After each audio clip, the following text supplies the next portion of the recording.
welcome to this week's episode of the WIS Sports Desk with me, Chris Stafford, and my co-host in London is Nancy Gillen.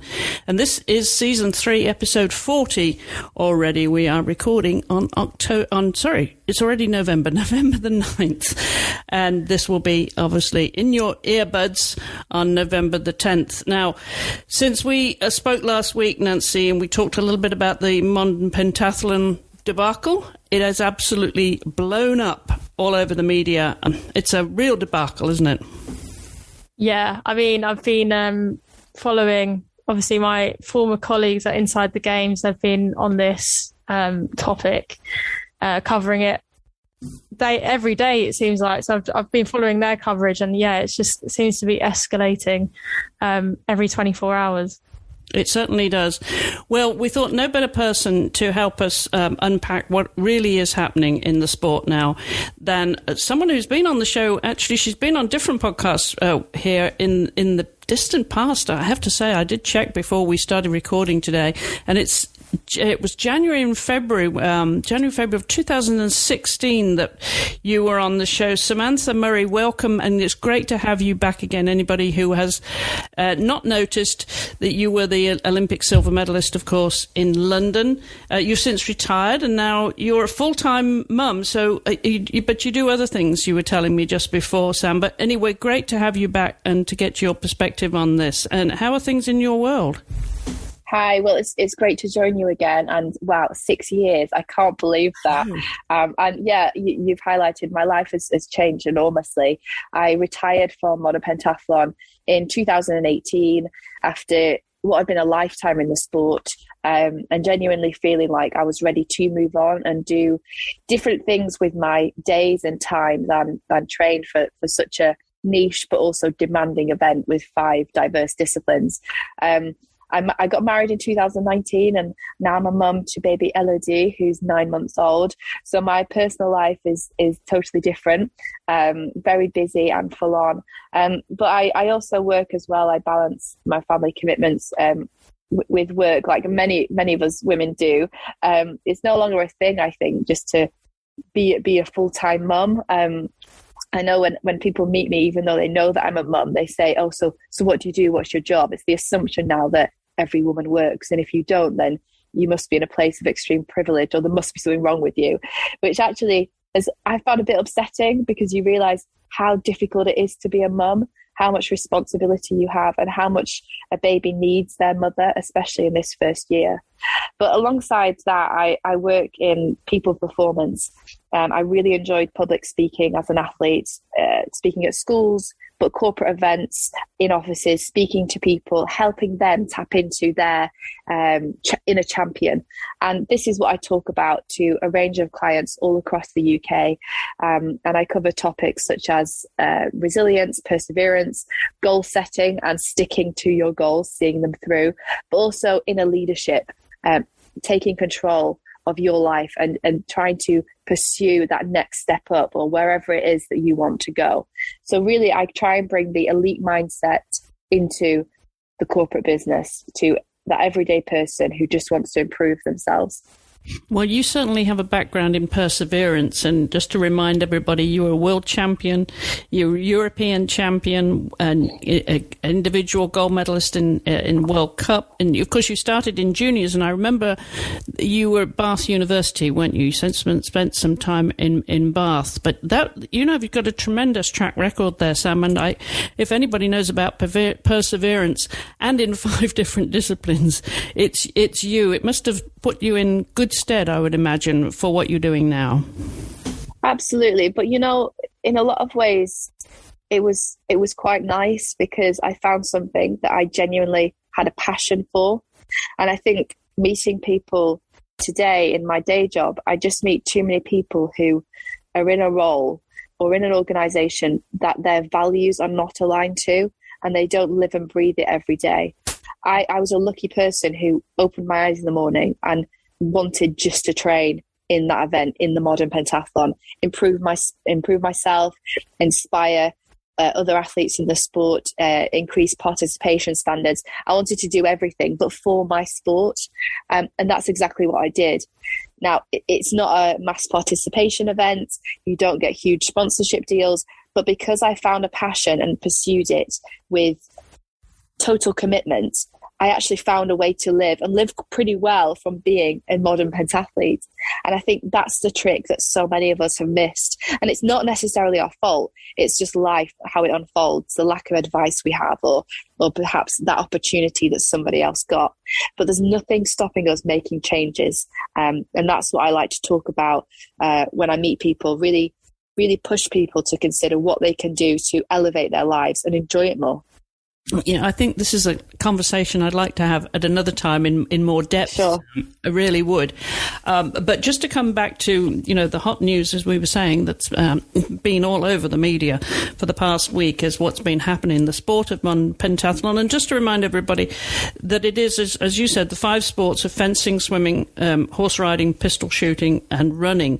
5 different disciplines. Now, do you no better person actually to give us the background as well? We touched on this last week, why we've got to the place that we have here, and what decisions have been made by the governing body, Sam, to remove horse riding because of the incident in Tokyo by the Germans, to remove that from and actually replace it, and they already have something in mind without consulting the athletes. But let's get a little bit deeper into this. What's your perspective and your knowledge of the background to this decision? Okay, Tokyo was a shambles. It rightly so. There was an outrage of dismay in the equestrian event, the how, the why, the horse welfare, and that has caused global attention in the sport in a really negative way.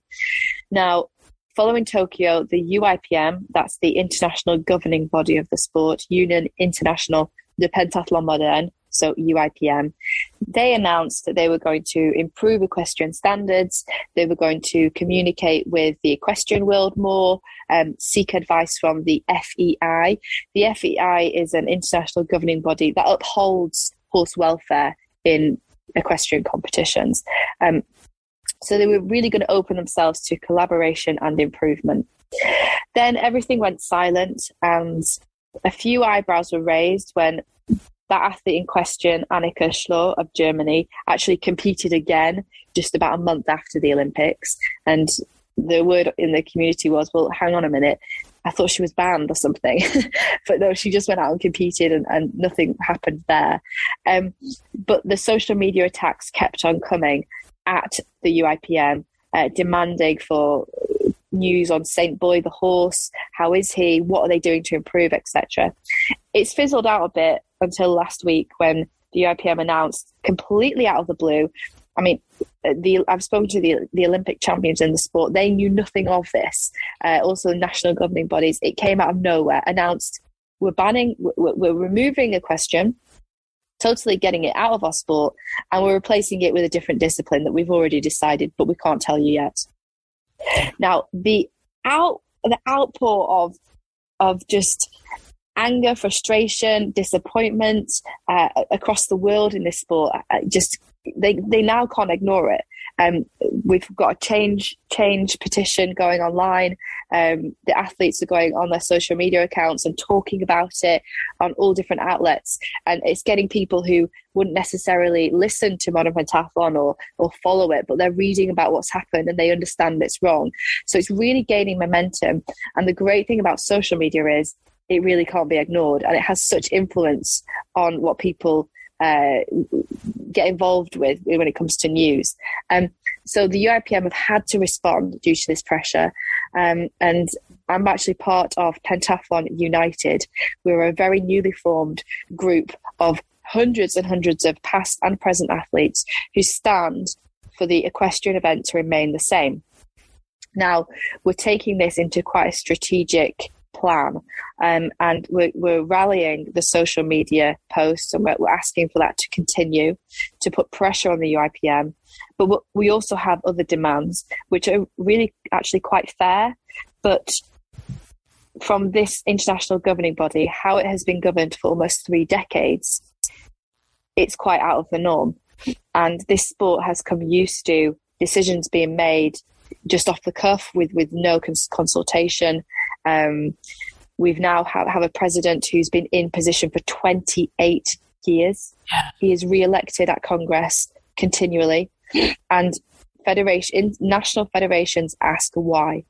So we're trying to get momentum. We have a plan, which I'll discuss with you if you think that would be of interest. Of course. But now is a crucial time, because in 2.5 weeks, we have Congress for the sport, for modern pentathlon. At Congress, there'll be a vote on if the president is re-elected again for another term. And there's also going to be a vote on the equestrian. So the clock is ticking, and Pentathlon United are trying everything we can to get the message out, rally support, and make the IOC listen to what the athlete community, the pentathlon community, are trying to say. Yeah, I definitely want to hear about that plan. But just to put this into context, Sam, you and I come from an equestrian background. I was a professional in equestrian sport. You had a riding background. I seem to remember growing up on your parents' farm in Lancashire, was it? That's right, my grandma's farm, yeah. Yeah, and so you came from the background of knowing horses, having ridden and established, a level of riding before you got into modern pentathlon and added on the other sports. And you know that, the first thing that part of the sport is about is the relationship with the horse. And in the sport, you get what we call in equestrian sport, you get a catch ride, right? You get a horse that you don't know and at very short notice to jump around of show jumps, which are relatively new to relatively low, I should say, compared to equestrian sport. But nonetheless, you have to have an aptitude for riding and a basic skill. Would you like to add to that and the context of where riding is now in the sport and why it's important to keep riding as part of modern pentathlon, Sam? Yeah, so the riding event in the pentathlon is based on Baron Pierre de Coubertin's dream, but also values. So Baron Pierre refounded the Olympic Games in 1896, and he was a military man, and he believed in creating an event where an athlete encompassed all-round abilities to showcase the ultimate athlete who had physical strength and prowess, mental ability, skill, but also the ability to work in unison with a horse. And because of his military background, he believed in the unknown horse. So riding a horse that you haven't built that relationship with, you don't have the luxury of having that relationship and day-to-day training, but a horse that immediately you have to jump on and deliver and take on your task. So in the pentathlon, the competition provides the horses. And this means that every competition, an athlete will ride a new unknown horse. And therefore, we have local organising committees whose task is to source these horses, test jump them to show that they are able to go around the course of jumps, and then put them into the draw for the pentathlon. Now, a pentathlon is a multi-event sport, and it's been going for a very long time. I think we just can't imagine one of the sports dropping out and being replaced with something else. And that something else is probably going to be cycling. I've heard rock climbing, and I've also heard skateboarding. So it's really quite strange. I can understand changing the rules, changing the format of how the events take place, but to deform rather than reform just doesn't make sense. And everybody in the pentathlon community chose these 5 events. They understood these are the events and this is what I want to do. And indeed the coaches, most of them have been athletes and now they coach in sport. They are skilled in these 5 events. So where does that leave us for the future? And I suppose we speak to fans all the time. We try to get a gauge on the external opinion. And I've even been speaking to people in equestrian who say, actually, the pentathlon that's the soul of the pentathlon, the horse. And the difficulty we have is that it's a bit to do with international governance, which might interest some people and might make some listeners totally switch off. But essentially, the UIPM don't uphold their standards at every international event. So as a pentathlete, you can go to World Cups, European Championships, World Championships. You'll find you'll be allocated your horse, and he or she will be lovely, but the course will be very low. It might be 90 centimetres in height or a metre, and technically it'll be quite easy, it'll be very manageable. And there you see most athletes go around without any faults. But then it gets to the Olympic Games, and because the sport is on show, because everybody's watching, and the IOC fund Pentathlon $4 million at each Olympic Games to put on an excellent event, they have to uphold their standards. So they have to make sure that the riding event is up to correct height according to the rules, with the correct technical ability, i.e. a treble and a double. And that's what athletes then see. Now, if you're from a riding background like me, you very easily just, you know how to do this. And the track is 1.20 meters. So it's quite a big track. And if you're not familiar at jumping at that height, it's very difficult. But British athletes tend to have a good childhood in horse riding. So they take this on and they enjoy it. So for me, riding at the Olympics was daunting. But essentially, I was going around a course of jumps that I had done in the past, whereas some athletes around the world are so used to jumping 90 centimetres that they get to the Olympic Games. It's huge in comparison.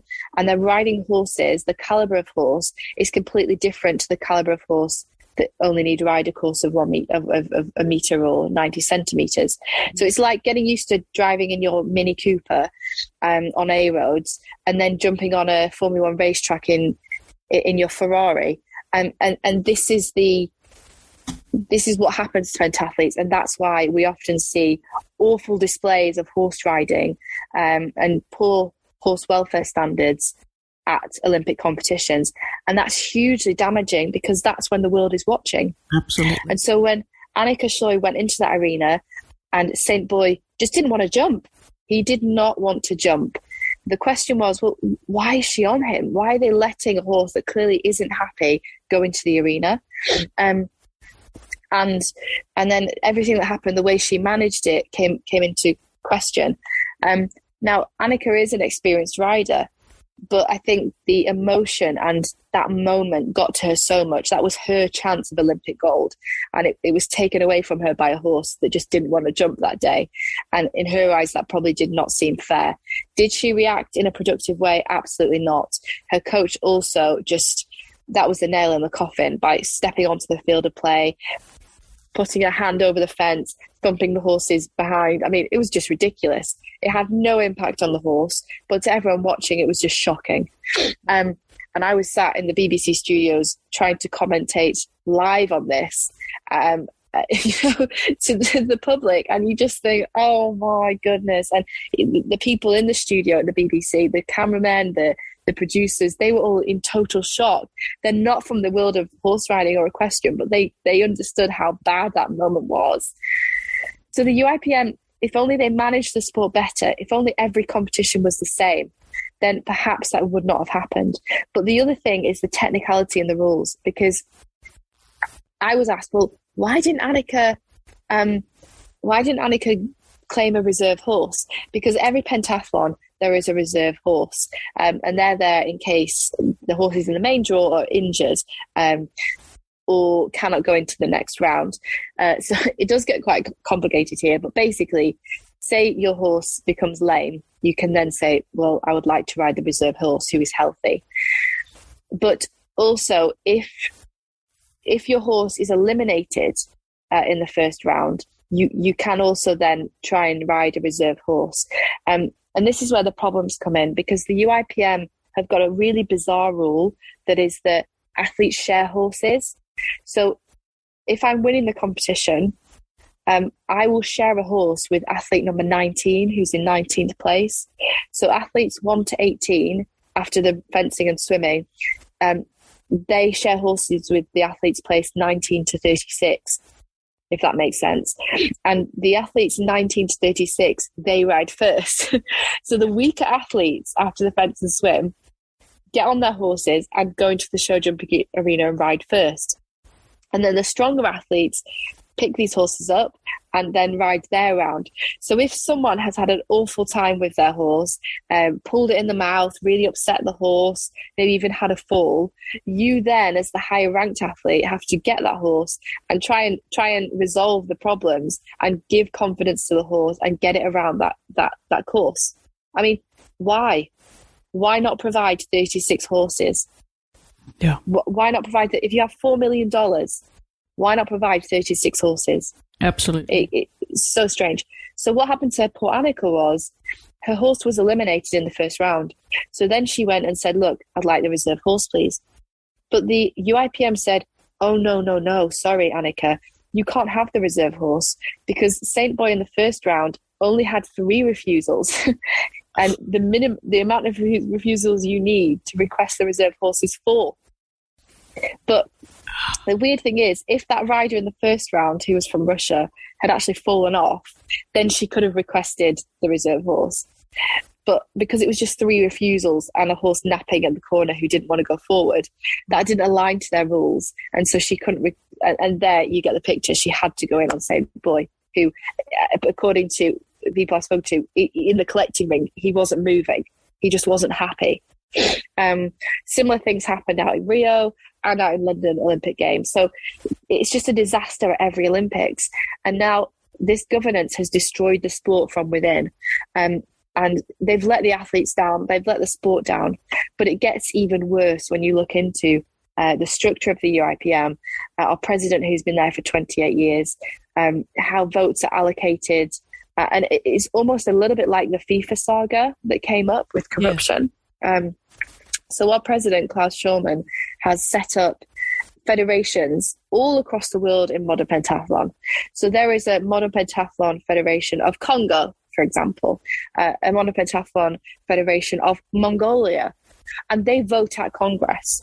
And who do they vote to re-elect every time? The current president.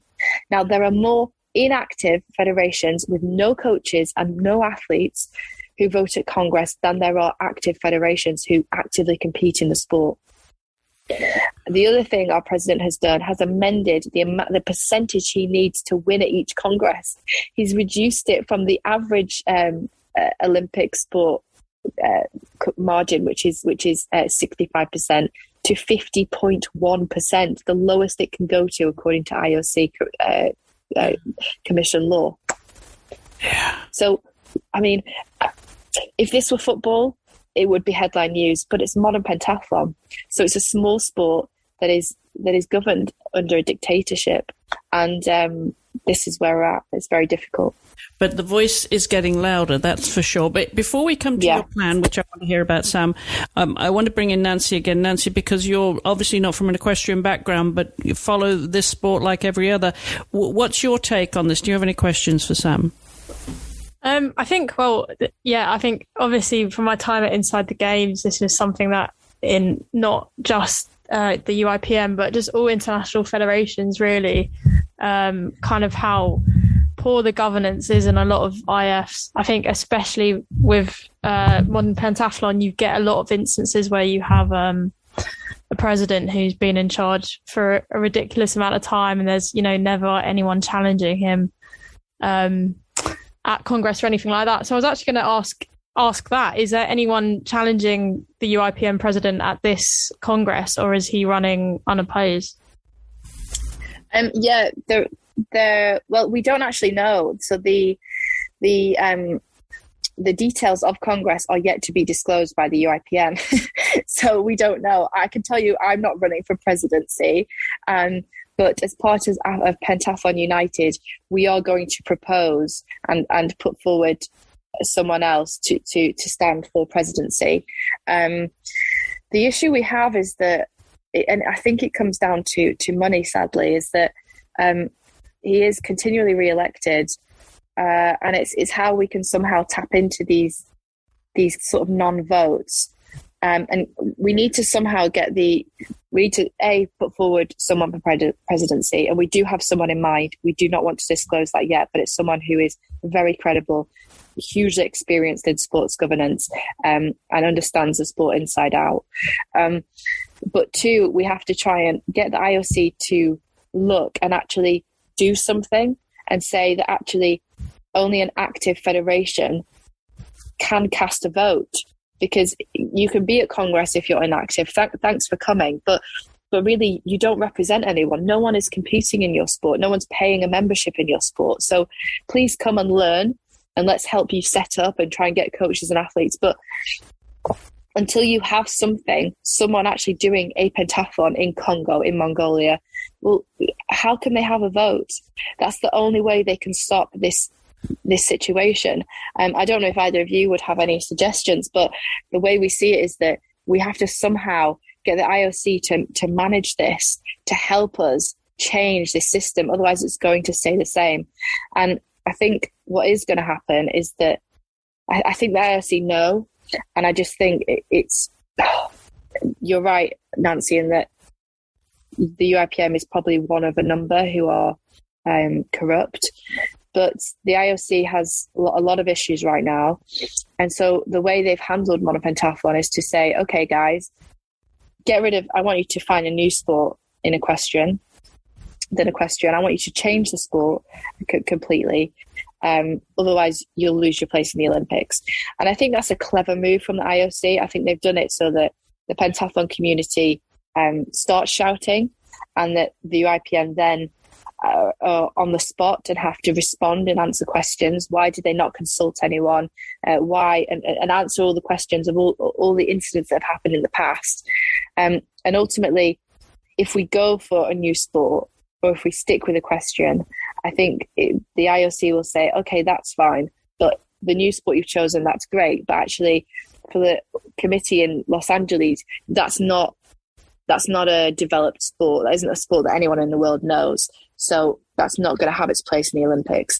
And at the same time, if we stick with equestrian, we could perhaps try very hard to put on an amazing show in Paris at the 2024 Olympics, and then manage the sport really, really well in terms of equestrian standards, animal welfare standards, align ourselves to FIE standards in our horse riding, do loads of PR and positive PR with the equestrian community, and try and claw back here and show that we do care about horses. We are horse lovers in the pentathlon, and try then that LA would include us in the schedule. But even so, it's going to be quite difficult. So I think what the IOC have done is to, instead of tackle the corruption, they've made a move that will make it impossible for the sport to remain in the Olympic program. Yeah, and we all know, and certainly from the FEI's point of view, that we are constantly adjusting the sports, not least of all in eventing, to fit with the IOC, and we have to play the game by their rules if we want to stay in the Olympic Games. And no sport is different. It's the same for modern pentathlon as it is for equestrian and every other sport. And we've been shifting the goalposts now for years. For years, I've been involved a very long time in equestrian sport, and we have to keep changing to bow to the IOC. Now, it seems to me, Sam, you've got a tremendous momentum going here. This is the opportunity, I think, for a restructure, for an internal, reconfiguration, and put your mark on the governance of the sport, which hopefully will align with the IOC, so you can stay in the Olympic Games. Do you think there's enough momentum from the athletes now to fight for their cause in a timely manner, because this is going to happen very quickly with Congress in 2 or 3 weeks?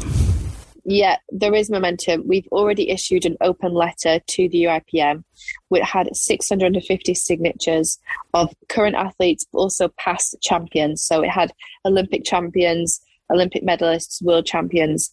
It was a really long list, and it is ever growing every day. We're now up to something like 2,500 people who've signed this open letter.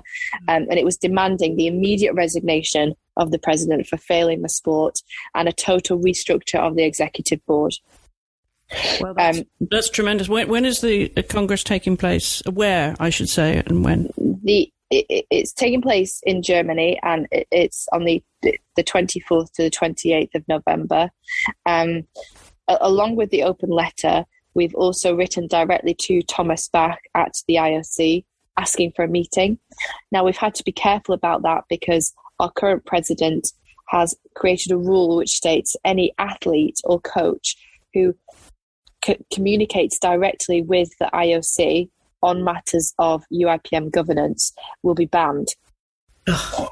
So cleverly, we have, well, luckily and obviously, we have loads of ex-athletes who don't care if they're banned because they don't compete or coach in the sport. So Kate Allenby, who's now known as Kate Pocock, Kate Allenby, who won a bronze medal in Sydney 2000, she has sent a letter to Thomas Bach on behalf of Pentathlon United, but signed it herself, requesting a meeting to talk about the transparency, governance and politics within pentathlon. Along with that, we have our social media campaigns, which if anybody would retweet, reshare, post it themselves, that will help us with our momentum. And we're going to develop this further by creating really succinct messages of what Pentathlon United stand for and what we would do in the equestrian event specifically to make it good, to make it an event that people can enjoy participating in, but also enjoy watching at the same time. So we have a kind of a threefold attack in place, but we do need the IOC to help us. We need Thomas Bach, we need Kit McConnell to answer these emails and talk to us and explain what we can do together to end this corruption and create a fair sport for everybody who wishes to be in it. Playing devil's advocate here, Sam, what if you hold their feet to the fire and the IOC say, well, you can stay in the Olympic Games as long as you ditch equestrian? What's your fallback? Well, it would be very sad, and the pentathlon, as I know it, and the reasons why I chose to be a pentathlete will have gone. You know, I chose pentathlon because of the horses. So we don't have a fallback. We are fighting for pentathlon to maintain horse riding. We see that as everything, as fundamental to this campaign. It will not. I mean, what will it be then? It will be triathlon with fencing and another sport. Yeah. It won't be the challenge of that ultimate warrior, that ultimate soldier. It won't reflect Pierre de Coubertin's values. And, you know, he created this sport with those 5 events. So we've already changed the way that we shoot. We use laser pistols. We don't use live firearms anymore. We've reduced the day. The pentathlon now takes place on one day. So, I mean, I do question whether the IOC have actually said remove riding or lose your place in the games. I would like to ask the IOC why they haven't connected or tried to communicate with the UIPM's attitude to their equestrian standards, and how they manage that event in the past. You know, this has been going on for years, almost 2 decades, that we've seen poor horse riding levels in the sport. So why now? You know, was it that Tokyo was just the last for them, and because of social media that they have to act? Or, you know, had they tried before but the UIPM just didn't respond? We just don't know these things. And another point to raise is that it was back in 2004 when the UIPM decided to take equestrian out of the qualification process in the sport. So when you go to a major championships, you have your qualification rounds, your semi-finals, in order to reach the final. Now, they've removed equestrian from that event. So in the semi-final, athletes do not ride. They swim, they fence, and then they laser run, they run shoot. So everyone's training is focusing on the running, the swimming, the fencing, and the shooting. Because if you're great in those events, you'll gain your place in the final. And if you're in the final, that's how you get world ranking points, which will really depict on if you qualify for the Olympic Games. So you can see what happens here. These athletes, they focus on 4 events rather than 5. And it means that when they get into the equestrian event, they just have to go around the course of jumps. It's usually quite low. And so they don't develop that standard, and they don't become as competitive as they should be. Yeah. Whereas if we had to ride in the qualification rounds, then it would be completely different. Yeah, that's obvious. Now, the shenanigans, and I'll put it in those terms, behind the scenes that have been going on with UIPM, to exclude the athletes' participation in the decision making. Are they being called to task on that? Is that changing now with the pressure that you're putting on with Pentathlon United? Well, yeah, the UIPM. I mean, you can tell they're panicking because they've changed what they're saying. They came out saying riding's gone, we've got another sport. Then they responded and said, oh no, it's not yet decided and we don't yet have another sport. And then the president came out and said, this was in German media, no, I never said any of that. So I've been misquoted. So it's a total joke. And now we are all invited to a call this Friday on Zoom with the UIPM, which we're going to record and publish live and also save it. You have to request, and so I've been invited. And if you have a question, you have to send it in beforehand. Now, we know what's going to happen. Athletes will ask a sensitive question and they'll be shut down, and then it'll be move on to the next. So we're going to make sure that every athlete asks a very similar question to get the correct answer, so that our president can't avoid. There was a Zoom meeting last week about this, but it was invitation only to a selected number of executive board members who were all for the removal of horse riding, and they let in one athlete who's an Irish athlete who is on the UIPM athlete committee, and she asked one question, which was, why didn't you consult with us before this decision was made? And they responded by saying, thank you for your question, and then they cut her out of the chat. So they muted her so she couldn't speak. So now, we have this group call on Friday. Let's see what comes of it. But there is worry that perhaps by hosting an open call, that will help the UIPM gain validation for what they've done, that it'll somehow look politically correct, that they have had consultation and communication. So we are quite worried, but we're going to go on and really stand our ground and have a plan in place as to how we will question them. The other thing is the UIPM have got a working group on what sport to bring in or how the pentathlon should look without pentathlon. And this working group is made up of all men, and two athletes have been invited who are both male. One is Jamie Cook, and the other one is an Italian athlete who's retired and moved on. Odd, really odd. Why can't a female athlete or a female representative be there? So this kind of reflects the culture within the sport, really. Yeah. And Jamie Cook is a champion British athlete. He said to us, I've said, why have we not got female representation on this panel? This is basic now. And they just haven't responded. So it's difficult. It's really difficult. Yeah, and it's all about this momentum and this, and as you say, making sure every step along the way now is made public, and the cause that you have with your organisation, that's as visible as it can be. So tell everybody, Sam, how they can find you on social media and what they can do, retweet, share, and all the rest of it. Yeah, absolutely. If you go onto Instagram, Twitter, Pentathlon United, you'll find this movement. But myself, Samantha Murray, on both of those outlets, I have posts, I reshare, and you'll soon see the wider pentathlon community. #SavePentathlon, #Pentathlon United. These are the hashtags.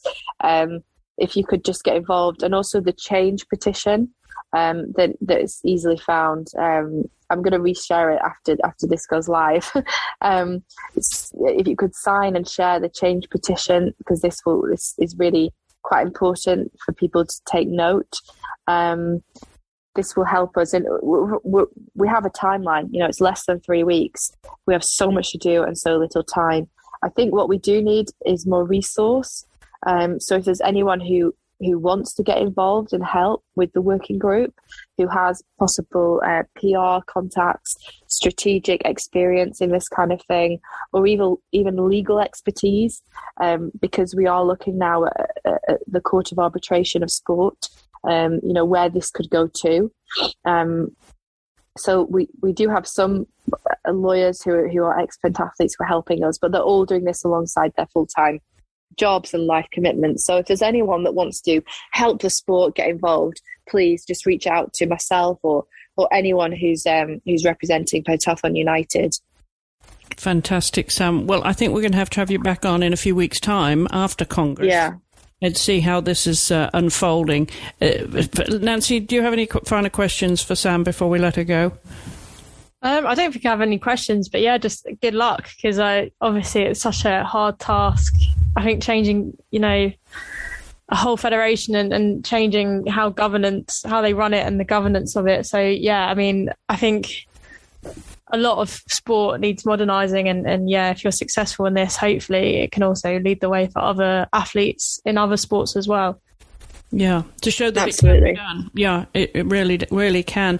Sam, I want to wish you the best of luck. And again, thank you for taking the time to come on the show. And we will circle back after Congress and see how that unfolded. And we will put links in the show notes and on our social media to how people can participate in this, and hashtag and retweet and all the rest of it, and sign the petition, of course, the change petition.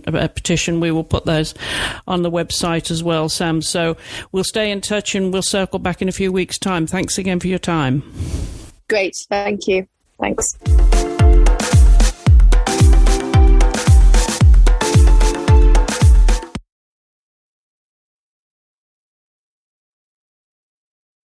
Well, Nancy, this is not going away anytime soon. Obviously, it's a big sport in a way that it has so many disciplines, right? It has 5 disciplines, and there's multi-event sports in the Olympic Games are all, fighting for their stake in the games. But this potentially could threaten the future of the sport as part of the Olympic movement.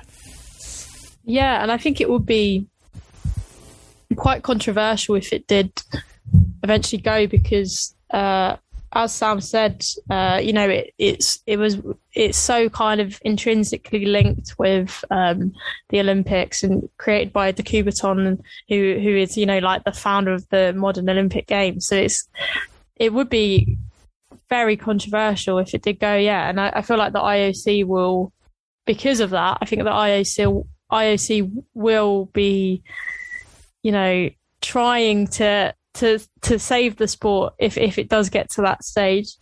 But yeah, it's just very interesting to see. I think it's, there are instances where the IOC have stepped in. I think especially most recently with the Boxing Federation and Weightlifting Federation. Yes. And essentially, yeah, so as we had with boxing at Tokyo, the Boxing Federation didn't actually organise the Olympic competition. Because at that point, the IOC had stepped in and put a task force in place instead. So maybe it will get to that point with modern pentathlon. And I think for the athletes' sake, they'd probably hope that kind of came first before the sport was taken off the programme entirely. Yeah. Yeah. Well, we'll, as I said, we'll stay in touch with Sam and have her come back on the show in a few weeks' time and find out, what is going to be shaken down at that Congress, because it seems like a mountain for them to climb. But as she mentioned, the momentum is there. Hopefully that they can maintain that, and change will happen for the good of the sport. Well, we're going to move on to the rest of our news this week. We have to begin with the New York Marathon, don't we? Because the Olympic champion Perez Jepchirka, she actually won a marathon in New York, came back. Of course, we missed 2020 because of COVID. What a fantastic result for her. What a year. Gosh, can't do much better than that, can you? Yeah, she, like you said, a really, really amazing year for her. She ran it in 2 hours, 22 minutes and 39 seconds. Sounded like it was quite a exciting end as well. And she was in a freeway battle with Viola Cheptu and a barbell Yeshini. So it sounds like it was a very fiercely contested marathon. And yeah, like you said, I think to win the New York Marathon and the Olympics and an Olympic gold medal in 1 year is a pretty sure. It's definitely one to remember. Yeah, it certainly was. Well, congratulations again to her. You know, those Ethiopians and Kenyans, the African countries, they really do produce those marathon runners. And well, also staying on the New York Marathon, there was an incredible achievement, and I know as a marathon runner yourself, you will identify with this, whether it's within the realms of possibility at all. But Shalane Flanagan was a marathoner who not only ran in the New York Marathon, she completed her quest of competing in 6 marathons in 6 weeks. That's just a tad more than you've done, Nancy, so far. But your career is very much in its infancy. Yeah, but I'm not sure if I'll ever get to the stage of being able to do that. I mean, that is just so impressive. I think as well, because I remember she did, was it Boston and Chicago? She did it back to back on the same weekend. And I think actually ran whatever the second marathon was on that weekend, she actually ran it faster, which is just unreal. So yeah, absolutely incredible achievement. Having done a marathon myself, I know kind of the physical toll it takes, and just being able to go out and do it again and then again and then you know, like do it 6 times is incredibly impressive. It really is extraordinary. But I know you're going to keep going. You've got the bug when it comes to marathon running now. So who knows? Hopefully we'll be able to see you one day over here running a marathon. Yeah, I mean, it would be fun. I think, like Boston or New York would be really good fun. So fingers crossed, have to... I mean, borders are open now with the US and the UK, so logistically it's more possible. But I'd have to get entering some ballots and saving up a bit, I think. There you go. Now, it is something that does inspire people, obviously, from all walks of life to participate in the marathon. And we saw in New York, there were, 4 former NWSL soccer players, that competed in the marathon. And they finished it in 4 minutes. And they were all around 4 minutes, about the same sort of time, weren't they? Yeah, I think they were. So they all kind of ran around the 3 hour, 40 minute. 40-minute time, which is very impressive. So that's Abby Wambach, Lauren Holiday, Kate McGrath and Leslie Osborne ran that. And just showing, I think even though they're all retired, they've obviously still maintained a very high level of fitness, because very good time from them. Yeah, good for them. And they obviously generated a lot of publicity with participating in the marathons the way they do, and this happens all over the world. So anybody can run a marathon. Just all you got to do is to do what Nancy did, and she has the training program now, don't you, Nancy? Already. Yeah, I do. I can send it over to anyone that needs it. There you go. All right, we're going to move on to rugby. And I was actually thrilled to see this result from England rugby this past weekend. They beat the Black Ferns, the New Zealand national squad. They're not just once, but twice, Nancy. That's a tremendous result for them. Yeah, really, really good. Both matches very, very one-sided. It wasn't really closely contested. So the most recent was 56. England won 56-15. And in total, England scored 99 points against New Zealand, which is, they're the world champions. I think when you think about women's rugby across all forms, really, whether, that's 7s or 15s, New Zealand are the best, and have been for basically forever. So it's, I think it's really, I think as well, there's the point has been raised that this England team are now fully professional as well. And, they don't have to be juggling part-time jobs with playing rugby. That is now their full-time job. Yeah. So I think that has definitely come into play. I think New Zealand haven't played as much in the past few years because of COVID. So I think, it's a real confidence boost going into the World Cup next year. And it was also great to see the attendance as well. I think both matches had nearly 10,000 people turn up to watch. So really, really good attendances, and very, very positive. And I think women's rugby is definitely on the way up here. Yeah, it certainly is. Well, good for them. Well, we've got some Commonwealth Game news actually next, and talking about Commonwealth countries, and that's that they have a new chief executive, and that's going to be held in Birmingham in July, isn't it? Yeah, so the Commonwealth Games Federation, like you said, the organisation that organises the Commonwealth Games, they have a new chief executive, and it's actually the first female chief executive of the Commonwealth Games Federation. So Katie Sadler has stepped into the role now. She had been announced as the replacement for David Gravenberg, the previous chief executive. She was announced as his replacement in August, but obviously had some loose ends to tie up before taking up the role. And she's from New Zealand. She's had quite a long history in sport. She was an artistic swimmer herself and competed for New Zealand at the Los Angeles 1984 Games. She's also competed at the Commonwealth Games in 1986. And then, kind of went into the whole sports governance, started working for Sport New Zealand, and then took rugby as well. So she was actually the general manager for the women's game at World Rugby. And I know she was very, very highly regarded for the work she did there. So I think that's, a really positive appointment for the CGF. And as always in governance, it's always, important that women are stepping into these roles. So excited to see what she does there. Yeah, good for her.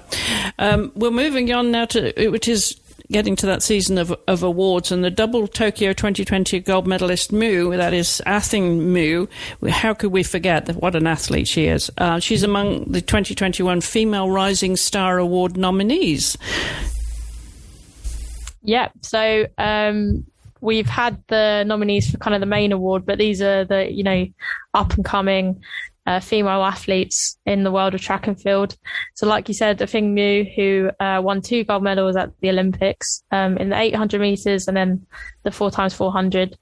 She's joined by Keely Hodgkinson, who is a British athlete. So really great to see her on the list. She was quite a surprise package at the Olympics, and she finished behind Mu for silver in the 800 metres, and is also the Diamond League champion for 800 metres as well. Christine Boma, who we've spoken quite a lot about on this podcast because she was the Namibian runner who wasn't able to compete over the 400 metres because of the differences in sexual development regulations that World Athletics have. So she actually ran in the 200 metres, and despite the fact that it wasn't the distance that she normally competes across, she still earned a silver medal. And then there were 2 more. So Silja Kosonen, who is the world under-20 hammer champion, and Ethiopia's Surf Wonder Magan, who won silver in the under-20 world championships, 3,000 metres steeplechase. So quite a varied selection of athletes there. But I think, I imagine, my pick for that award is definitely Mu. I think, winning 2 Olympic gold medals. That was extraordinary. So you've got a good cross section of athletes, from different countries: an American, British, Namibian, and Finnish. So and Ethiopian as well. Yeah, Ethiopian, of course. Yeah. Good for them. It's wonderful to see such rising talent. That absolutely brilliant performance. What an athlete! It just takes me back to Tokyo and watching her run. She's just extraordinary. She's a very tall girl, very slim, tall girl, isn't she? Yeah. She really did have an amazing game. So she did. Just still so young. She's surely probably got quite a few gold medals left to win. Yeah, I'll bet. Yeah. We're going to move back to the UK now for news from your soccer club, your football team. Very, very disappointing news. We're not pointing a finger at you, but I'm really surprised at this news from Arsenal's executive board, Nancy. I think that just took everybody by surprise this week. Why don't you explain what's happening there? Yep. So Arsenal, they have formed an advisory board which will kind of consult fans on certain issues around the club. So the advisory board is essentially made up of different representatives from all the different fan groups. So yeah, the idea is that they will discuss issues such as, I think it was diversity and inclusivity, the development of revenues to maximise investment in players, Arsenal's preservation of Arsenal's culture and traditions. And then another aspect of it is to grow the profiles of Arsenal women and women's football more generally. So the news of this formation of the advisory board was shared on Twitter a few days ago. And I mean, everyone kind of instantly noticed that there wasn't a woman included on this board. Which, I mean, first thing, how do you talk about, growing women's football and specifically the Arsenal women's team if you don't actually have, a female representative from the women's team official supporter group? And then just, it doesn't even necessarily have to matter about women's football as a whole. I think, there's so many women that support the men's club as well, or just the club as a whole. Right. So to have a group that is meant to represent fans, and maybe, it's probably not 50-50, but you'd say there's probably about 20 to 30% of the Arsenal fan base are women. Yeah. So how are you not having that percentage on an advisory board? Have they responded to, obviously there's been a lot of kickback here and response on social media. Have they responded to that at all?